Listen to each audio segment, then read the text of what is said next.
नमस्कार दोस्तों, मैं हूं दिनेश के वोरा। स्वागत है आपका 4 पीएम और न्यूज टाइम के मंच पर। व्रन्यो व्रन्यो, आप कहोगे ये मैं कौन सी नई भाषा बोल रहा हूं। आज का प्रोग्राम बड़ा अलग है। ये दुनिया से भी संबंधित है और भारत से भी बहुत क्लोजली संबंधित है। आप इसको तभी समझ पाएंगे जब मैं इस व्रन्यो शब्द की परिभाषा बताऊंगा या अर्थ बताऊंगा। आजकल दुनिया भर के एक पेपर्स में कई हफ्तों से ये शब्द काफी उपयोग में आ रहा है और कई लेख ऐसे हैं जो व्रन्यों के ऊपर शब्द का उपयोग करके लिखे जा रहे हैं। तो मुझे लगा कि मैं भी एक व्रन्यो व्रन्यो ये व्रन्यो क्या है, कैसे इसने देशों को बर्बाद किया और कैसे भारत भी इसकी गिरफ्त में, और भारत के अंदर भी ये व्रन्यो कैसे इसका उपयोग किया जा रहा है, मैं आप तक पहुंचाऊं। वैसे भी थोड़ा-सा इंटरेस्टिंग विषय तो आप जानते हैं कि मैं आपके सामने 4 पीएम और न्यूज़ टाइम के मंच पर बीच-बीच में लाता ही रहता हूँ, और न्यूज़ टाइम पर तो ऐसे अलग-अलग विषय तो आप अक्सर हर दूसरे दिन पाएँगे। दरअसल व्रन्यो एक रशियन शब्द है। जी हाँ, रशिया का एक शब्द है और वहीं से ये पॉपुलर होता है और बाद में पूरी दुनिया के अंदर अब इसका काफ़ी हद तक उपयोग आप देख सकते हो। दरअसल व्रन्यो का मतलब होता है, व्रन्यो से जुड़ा एक और शब्द भी है, लोज, वो भी रशियन शब्द है, LOZH। इसका मतलब है कि झूठ, फॉल्सहुड। लेकिन जो झूठ है वो तो झूठ है, लेकिन व्रन्यो का एक मतलब ये होता है कि स्ट्रेट फैब्रिकेशन, यानी कि बिल्कुल ही बिल्कुल झूठ बोलना, सीधा सपाट झूठ बोलना, फैब्रिकेटेड झूठ यानी कि बनाकर झूठ बोलना। इसके अंदर जो इसका रियल मीनिंग निकलता है कि जो टेलर है, जो कुछ कह रहा है, और जो लिसनर है, जो उसको सुन रहा है, वो दोनों ये दिखाते हैं कि जो कहा जा रहा है और जो सुना जा रहा है, वो दिखाते हैं कि सत्य है, ये सच है। पर अंदर से दोनों जानते हैं, यानी कि कहने वाला भी और सुनने वाला भी, कि ये पूरा का पूरा झूठ है ना? है कमाल की चीज। व्रन्यो का मतलब यही है, स्ट्रेट फैब्रिकेशन ऑफ फॉल्सहुड, यानी कि जो टेलर है, जो कहने वाला है और जो सुनने वाला है, दोनों ये दिखाएंगे कि ये सत्य है, लेकिन अंदर से दोनों जानते हैं कि ये झूठ है। भारत के अंदर तो आप प्रतिदिन अब आप इसको देख सकते हैं। हालांकि मैं भारत में थोड़ा सा डिटेल में बाद में आऊंगा। भारत में वैसे आप प्रतिदिन आप देख सकते हैं कि कोई व्यक्ति प्रतिदिन झूठ बोलता है। जी हाँ, और जताता है कि मैं सत्य बोल रहा हूं, और प्रतिदिन बहुत सारे करोड़ों लोग उसको सुनते हैं, जताते हैं कि ये सत्य है। वो सुनने वाले करोड़ों और बोलने वाले दोनों जानते हैं कि अंदर से झूठ है ये। आप समझ गए होंगे अब। तो ये जो व्रन्यो जो है, भारत में बड़ी तीव्र गति से भाग रहा है। प्रतिदिन सुबह और शाम वो क्या कहते हैं कि वो लॉलीपॉप आपको दिए जाते हैं। चलिए, मैं इस व्रन्यो का एक जो विश्लेषण है मैं शुरू करता हूं आपके सामने। यहां से मैंने जो अर्थ था वो मैंने आपको दिया है। एक बड़ा फेमस रशियन जोक है। वैसे तो ये रशियन वर्ड ही है और वहां से पूरी दुनिया में पॉपुलर होकर सब जगह जा रहा है कि जो दिखाया जाता है वो दिखाते हैं कि सत्य है, दिखाने वाला भी समझता है कि सत्य है, सुनने वाला भी समझता है कि सत्य है, अंदर से दोनों जानते हैं कि झूठ है। एक बड़ा फेमस जोक है साहब, रशियन, वो भी व्रन्यों के ऊपर ही बेस्ड है, कि मॉस्को में हमेशा लोगों से ये कहा जाता है, पहले से कहा जा रहा था कि देखो हमने साइबेरिया तक ट्रेन बना दी है, और ट्रेन बड़ी तीव्र गति से वहां पे जाती है और इतना समय उसमें जाने में लगता है, और ट्रेन जो है साइबेरिया तक पहुंच जाती है, और ये प्रतिदिन ट्रेन जो है मॉस्को से चलती है और साइबेरिया जाती है। अब मुसीबत यह है कि ये प्रतिदिन बोला जाता था, बताया जाता था कि आज साइबेरिया की गाड़ी इतने बजे छूटेगी, कल की ट्रेन इतने बजे जाएगी। खैर जी, हो गया। अब होता क्या है कि उस ट्रेन में ये रशियन जोक है व्रनियों से रिलेटेड कि उसमें लेनिन, स्टालिन, ब्रेजनेव और साथ में आपके क्या कहते हैं कि गोर्बाचेव, ये चारों एक ही डब्बे में यात्रा कर रहे हैं, वीआईपी ट्रेन है। तो ये चलते हैं, उसके बाद कुछ समय के बाद, कई घंटों के बाद देखा जाए तो 20-22 घंटे के बाद ये ट्रेन रुक जाती है। रात का अंधेरा है, रात का अंधेरा है। तो कहते हैं भाई क्या हो गया ये। उस डिब्बे के अंदर वोडका भी बहुत सारी पड़ी हुई थी और वो धीरे धीरे अपने वोडका भी थोड़ा थोड़ा सिप कर रहे थे। कौन कौन? लेनिन, स्टालिन, ब्रेजनेव और गोरबच्चोव। हालांकि इसके अंदर कई बार खुश्चेव को भी जोड़ के वो जोक्स बना दिए जाते हैं, बहुत सारे वर्जन है उसमें व्रनियों के। अब वो रुक जाती है तो खिड़की खोल के देखते हैं, बाहर तो अंधेरा ही अंधेरा है। तो लेनिन पूछता है अपने जो असिस्टेंट होता है कि क्या बात है, ट्रेन क्यों रुक गई है? तो वो बोलते हैं कि इससे आगे रेलवे ट्रैक ही नहीं है। बोलता है रेलवे ट्रैक नहीं है तो यहां से कितना रास्ता होगा रेलवे से जाया जाए? कहता है यहां से कम से कम 24 से 48 घंटे का रास्ता हो रहा है, तब कहीं जाके हम साइबेरिया पहुंच सकते हैं। बोलता है लेकिन हम तो जनता को बताते आए हैं कि यहाँ रेलवे ट्रैक है, रेलवे लाइन बनी हुई है, रोज गाड़ी छूटती है, यहाँ से रोज गाड़ी जाती है और लोग मानते हैं यहाँ पे कि यहाँ रोज यहाँ से ट्रेन साइबेरिया के लिए जाती है मॉस्को से। तुम कैसे कह सकते हो कि यहाँ आगे रेल ट्रैक नहीं है? कहता महाराज इसके आगे रेल ट्रैक बना ही नहीं कभी, ये तो आधे अधूरा छोड़ा हुआ है यहाँ तक, इसके आगे रेल ट्रैक नहीं है। तो लेनिन कहता है कोई बात नहीं, हम नीचे उतरते हैं, हम सारे मजदूरों को एक साथ इकट्ठा लेके आएंगे और उनको प्रोत्साहित करेंगे, नारे लगवाएंगे और उसको कहेंगे फटाफट रेलवे लाइन पूरी कर दो और हम साइबेरिया पहुंच जाएंगे। स्टालिन, स्टालिन तो क्या एक अजीब किस्म का तानाशाह था। उसने बोला कि क्या हुआ, कैसे हुआ? वोडका के नशे से उससे थोड़ा सा बाहर आया। वो कहता है बुलाओ ड्राइवर को। तो ड्राइवर को बुलाते हैं, ड्राइवर क्या हुआ, गाड़ी क्यों नहीं चल रही है? बोलता है सर गाड़ी इसलिए नहीं चल रही, आगे रेलवे ट्रैक ही नहीं है। तो स्टालिन अपनी जेब से क्या कहते हैं बंदूक निकालता है, रिवॉल्वर निकालता है, गोली मार देता है उसको और मर जाता है ड्राइवर। वो कहता है इससे प्रॉब्लम सॉल्व हो जाएगी? कहता सॉल्व होगी नहीं होगी देखते हैं। फिर उसके बाद जो खुर्शियव होते हैं वो कहते हैं काम करते हैं तो मर गया, तो इसको रिहेबिलिटेट किया जाता है। इसको ये प्रार्थना सभा करेंगे, ये फिर हमारे लिए कुछ करेगा और इसकी हमारी भगवान हमारी प्रार्थनाएं सुन लेंगे। उधर से वोडका का पैग मारते हैं और उससे रेलवे लाइन बन जाएगी और हमारी प्रार्थनाओं को ईश्वर सुन लेगा। खैर जी वो ये करते हैं। अब उसके बाद बचते हैं गोरबाचोव। गोरबाचोव कहते हैं बाहर तो बहुत अंधेरा है, हम एक काम करते हैं, हमारे पास बहुत सारा स्टॉक है वोडका का और हम आराम से निकाल के पीते हैं, हमें किस बात की फिक्र है? और हम ये प्रिटेंड करेंगे, हम ये सोचेंगे कि आगे रेलवे ट्रैक है और हम ऐसे ऐसे हिलते रहेंगे और हमें लगेगा हम हिल रहे हैं, ट्रेन चल रही है और हम साइबेरिया तक पहुंच जाएंगे। तो इस किस्म के बहुत सारे रशियन जोक्स हैं जो व्रन्या के ऊपर ही आधारित हैं। यानी कि झूठ पर कहा जाता है और सुना भी जाता है, दोनों को पता है झूठ है, लेकिन दोनों दिखाएंगे कि यह सत्य है। अब इसका पहला शिकार सबसे पहले दुनिया में सभी होते हैं, देश होते हैं, आर्मीज होती हैं, इसमें क्या कहते हैं कॉर्पोरेट्स भी होते हैं व्रनियों के शिकार। तो जैसे पुतिन, सबसे बड़ा शिकार आज की डेट में पुतिन हुए हैं व्रनियों के। उसे बताया गया था कि हमारी सेना तो इतनी स्ट्रांग है, 4 दिन के अंदर 4 दिन के अंदर यूक्रेन को खत्म कर देगी और पूरा का पूरा यूक्रेन रशिया के कब्जे में आ जाएगा। तो ये व्रन्य यानी कि वो जो आर्मी कमांडर उसको बता रहे थे, झूठ बोल रहे थे, लेकिन जता रहे थे कि देखो मैं आपको बता रहा हूं कि हमारी तो 4 दिन के अंदर हम पूरा का पूरा ध्वस्त कर देंगे। पुतिन ने मान लिया कि हम 4 दिन में यूक्रेन को ध्वस्त कर देंगे। आज 8 9 10 महीने होने को आए हैं, वो ये सोच नहीं पाए कि सामने बंदूकों के अलावा, तोपों के अलावा, मिसाइल्स के अलावा लोग भी तो हैं और लोगों का साहस जो होता है वो कुछ और ही कहता है।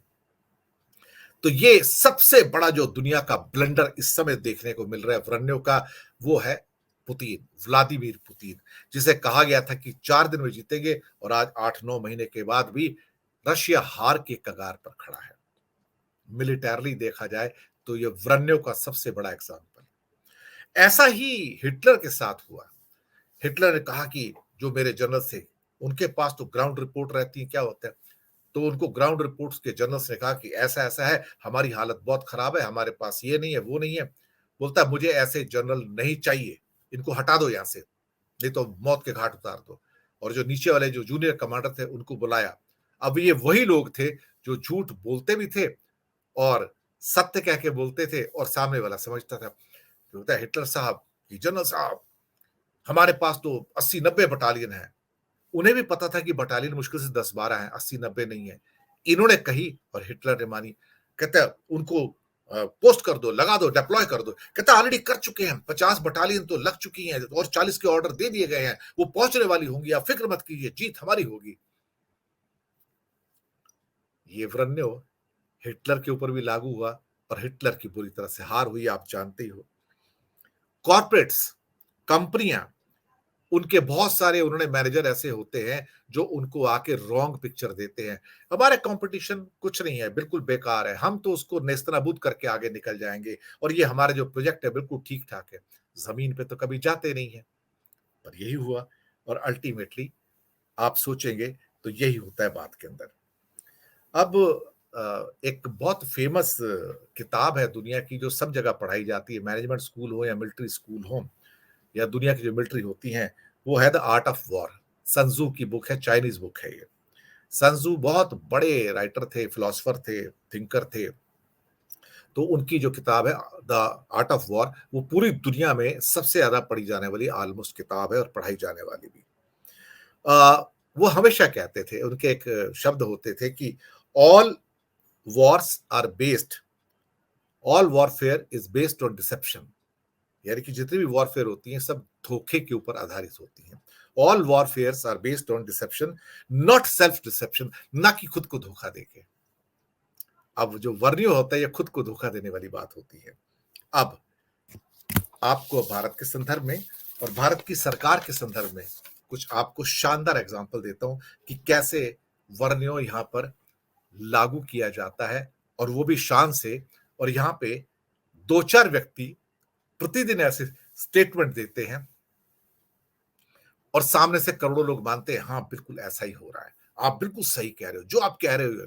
जैसे वो कहते हैं भारत एक आर्थिक महाशक्ति है, बड़ी शक्ति है, दुनिया हमसे डरती है। आज देखो पाकिस्तान थर थर कांपता है, चीन थर थर कांपता है, हमारे पास इतना है कि हम दुनिया को दिखा सकते हैं हम कौन है।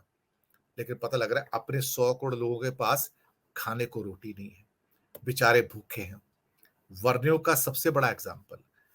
उसके बाद हमारी कुछ मिनिस्टर बड़े वो डब्ल्यूटीओ में जाते हैं और डब्ल्यूटीओ यानी कि वर्ल्ड ट्रेड ऑर्गेनाइजेशन, और वहां कहते हैं कि हमें अनाज को, गेहूं चावल को एक्सपोर्ट करने की अनुमति दी जाए, हम पूरी दुनिया को खाना खिला सकते हैं। बड़ी बड़ी बातें की गई।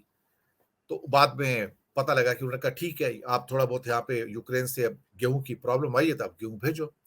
अब जैसी गेहूं भेजने की बारी आती है तो पता लगता है कि हमारे पास तो गेहूं है ही नहीं। जो सूचना दी जाती थी सरकार को, ये कहा हमारे पास तो गेहूं के भंडार भरे पड़े हैं, 3 साल तक भंडार खत्म नहीं होंगे, हम खुद भी खा सकते हैं, दुनिया को खिला सकते हैं, आप हमें परमिशन दे दो। पता लग रहा है कि 2-3 कंसाइनमेंट गए तो नीचे देखा तो कुछ था ही नहीं। अल्टीमेटली सारे के सारे गेहूं के और उसके आटे के जो एक्सपोर्ट थे सारे स्टॉप कर दिए गए। हमारे पास था ही नहीं, पिक्चर दिखाई जा रही थी हम पूरी दुनिया को गेहूं खिला सकते हैं। वर्ण्यो यानी कि बोलने वाला और सुनने वाले, सामने वाले दिखा रहे थे कि देखो ये सत्य है, लेकिन अंदर से दोनों जानते थे झूठ है कि इंडिया के पास है नहीं। वैक्सीन, वैक्सीन के ऊपर तो पूछिए मत, जो हंगामा होता है वहां पर भी कहा जाता है हम पूरी दुनिया को वैक्सीन सप्लाई करने को तैयार हैं, लेकिन जैसे ही पहली दो सप्लाई जाती है पता लगता है इंडिया में कमी हो जाती है। तो दुनिया को वैक्सीन की सप्लाई करने वाले अपने देश के अंदर जब वैक्सीन नहीं होती तो बैन कर देते हैं। बांग्लादेश नाराज होता है, नेपाल नाराज होता है, बाकी देश नाराज होते हैं। बांग्लादेश ने तो पेमेंट भी दी हुई थी और नाराज होता है वर्ण्यो। उसके बाद कितनी ही योजनाएं जो आपको बताई जाती हैं। भारत चमक रहा है, भारत शाइनिंग है, वो जो पहले भी किया था, अटल बिहारी जी के टाइम में भी हुआ था। 2022 तक हम $5 ट्रिलियन की इकोनॉमी बन जाएंगे। कब अनाउंस किया था? 2016-17 में। आज से 5 साल पहले आपको ये सारे के सारे लॉलीपॉप दिए गए थे और लोगों ने कहा 5 ट्रिलियन, 5 ट्रिलियन, 5 ट्रिलियन। ये 2022 है। 2022 में हम 3 ट्रिलियन पे खड़े हैं। अभी हमको 6, 7, 8 साल और चाहिए जब हम 5 ट्रिलियन पे जाएँगे। आपको क्या बताया गया कि हम 5 ट्रिलियन बनेंगे और लोगों ने खूब खिचड़ी खाई 5 ट्रिलियन की। बोलने वाले को पता था, बोलने वाले को पता था कि मैं सच नहीं बोल रहा हूँ। सुनने वाले को पता था करोड़ों लोगों को कि ये बोलने वाला सच नहीं बोल रहा है, लेकिन दोनों दिखा रहे थे। अंदर से जानते थे झूठ है, लेकिन दोनों दिखा रहे थे, हाँ, हाँ, ये सच है, इंडिया 5 ट्रिलियन हो जाएगा। आप समझ गए होंगे। उसके बाद आपको बताया गया था नोटबंदी के अंदर कि पूरे भारत के अंदर काला धन खत्म हो जाएगा, 15-15 लाख मिल जाएंगे और भारत तरक्की की सीढ़ियों पर चढ़ेगा, काला बाजारी खत्म हो जाएगी, आतंकवाद की कमर टूट जाएगी। आपको बताया गया था ना, एक आदमी ने बताया था ना आपको, वर्ण्य, और करोड़ों लोगों ने सुना और तालियां बजाई, थालियां बजाई। वो कोरोना के अंदर भी हुआ था ना ये, लेकिन कुछ हुआ फिर? बोलने वालों को पता था कि वो सच नहीं बोल रहा है, सुनने वाले को पता था कि बोलने वाला सच नहीं बोल रहा है, लेकिन दोनों दिखा रहे थे कि मैं सच बोल रहा हूं। क्या बात है। तो वर्णित तो आ गया ना बीच में। अब फसल बीमा योजना में, फसल बीमा योजना आपको कहां से कहां पहुंचा देगी। किसानों किसानों की हितैषी सब लोग करें, लेकिन अभी कल ही औरंगाबाद से रिपोर्ट आई, बड़ी रिपोर्टर भारत के बाकी शहरों से, किसी को 1 रुपए 27 पैसे, किसी को 2 रुपए 22 पैसे, किसी को 3 रुपए 44 पैसे, किसी को 27 रुपए, किसी को 28 रुपए, किसी को 400 रुपए, किसी को 227 रुपए, किसी को 288 रुपए, किसी को 152 रुपए। नुकसान होता है 27,000 का, 30,000 का, 40,000 का, और उसका कॉम्पनसेशन प्रधानमंत्री फसल बीमा योजना के अंदर मिलता है। आपके सामने है वर्णों का एक बड़ा, क्या कहते हैं, गुजरात मॉडल क्या है कि गुजरात मॉडल भारत का समृद्ध मॉडल। आप देखिए आपको क्या पिक्चर दिखाई गई थी, वर्ण्यो, यानी कि एक आदमी आपको यकीन दिला रहा था कि भारत का फाइनेस्ट मॉडल है गुजरात मॉडल, और गुजरात मॉडल के पीछे का काला सच मोरबी के रूप में, उसके अस्पतालों के रूप में, उसके डाइलेबलेटेड, क्या कहते हैं, स्कूलों के रूप में, और उसकी बाकी दशा के रूप में आपके सामने आता है। लेकिन आपको बताया जाता है कि गुजरात जो है वो सोने जैसा बना हुआ है। एक आदमी दिन प्रतिदिन गुजरात मॉडल का झूठ बोलता है और करोड़ों स्वीकार करते हैं, अरे Gujarat model, Gujarat model, Gujarat model. वर्णों का इससे बड़ा एग्जाम्पल और क्या हो सकता है। दरअसल जब आप अपने आप को महाशक्ति दिखाते हैं और कहते हैं कि देखो भारत कितना आगे है, और उसके बाद जो सोशल इंडिकेटर्स हैं आपके, जो कि बच्चों की मोर्टेलिटी रेट हो, मदर की मोर्टेलिटी रेट हो, स्टंटिंग हो, वेस्टिंग हो, मॉल न्यूट्रिशन हो, भारत ऑलमोस्ट आप सोचो अफगानिस्तान से 4-6 प्लेसेस ऊपर है। आप सोच सकते हो कि बड़ी महाशक्ति वाला देश अपने आप को पता नहीं क्या क्या दिखाने वाला, आज उसकी पर कैपिटा इनकम सिर्फ $2,000 है, और उससे ज्यादा $2,824 तो बांग्लादेश की पर कैपिटा इनकम है, लेकिन वो दिखाते नहीं, वो वर्णन नहीं करते। दोस्तों, यह है सेल्फ डिसेप्शन, अपने आप को धोखा देना, खुद को धोखा देना, करोड़ों लोगों को धोखा देना। यानी कि जो बोल रहा है और जो सुन रहा है, भारत के अंदर जो भक्त लोग हैं सारे के सारे, वो दिखा रहे हैं देखो कि कितना बड़ा सच है, लेकिन अंदर से बोलने वाला और सुनने वाला दोनों को पता है कि ये झूठ है, और कोरे झूठ के अलावा और कुछ नहीं है। ये वर्ण्यो वर्ण्यो क्या है, आप समझ गए कैसे इसने देशों को बर्बाद किया। और सबसे बड़ा एग्जाम्पल, रशिया बर्बाद हो गया इस वर्णियों के चक्कर में। रशिया बर्बाद हो गया इस वर्णियों के चक्कर में, जिसे उनके जनरल्स ने कहा था कि 4 दिन में हरा देंगे। आज 9-10 महीने के बाद भी आज हैरान और परेशान जो बैठा हुआ है आपका पुतिन कि ये हुआ क्या है। मुझे पिक्चर क्या दिखाई गई थी कि मैं दुनिया की महाशक्ति हूं और मैं 4 दिन में बर्बाद कर दूंगा, और मैं उसके बाद आज देखा जाए तो 10 महीने बाद भी बर्बाद नहीं कर पा रहा हूं। तो वर्णों का और झूठ का और सेल्फ डिसेप्शन का, खुद को धोखा देने का सबसे बड़ा एग्जाम्पल। और उसके बाद जो भारत के मैंने आपको दिखाए, 5 ट्रिलियन इकोनॉमी हो, फसल बीमा योजना हो, नल से जल हो, टूटे हुए शौचालय हो, आवास हो, या इसके अलावा आपकी पूरी दुनिया को वैक्सीन दे देंगे, पूरी दुनिया को अनाज खिला देंगे, खुद के पास ही नहीं है। इसे कहते हैं वर्ण्यो सेल्फ डिसेप्शन। यानी कि मैंने आपको पूरा एक्सप्लेन करके बताया, और पूरी दुनिया के अखबारों में अब चर्चा है, विशेष रूप से बहुत आर्टिकल हैं वर्णों के ऊपर। ये रशियन शब्द मैंने आपको अर्थ भी बताया, मतलब भी बताया और कैसे ये वर्णों ने भारत को भी बर्बाद किया, देखा जाए तो। तो दोस्तों आज्ञा दीजिएगा और आई होप आपको ये प्रोग्राम इंटरेस्टिंग लगा होगा, अच्छा लगा होगा और फीडबैक दीजिएगा। 4 पीएम और न्यूज़ टाइम को सब्सक्राइब ज़रूर कीजिएगा। शुक्रिया आप सबका।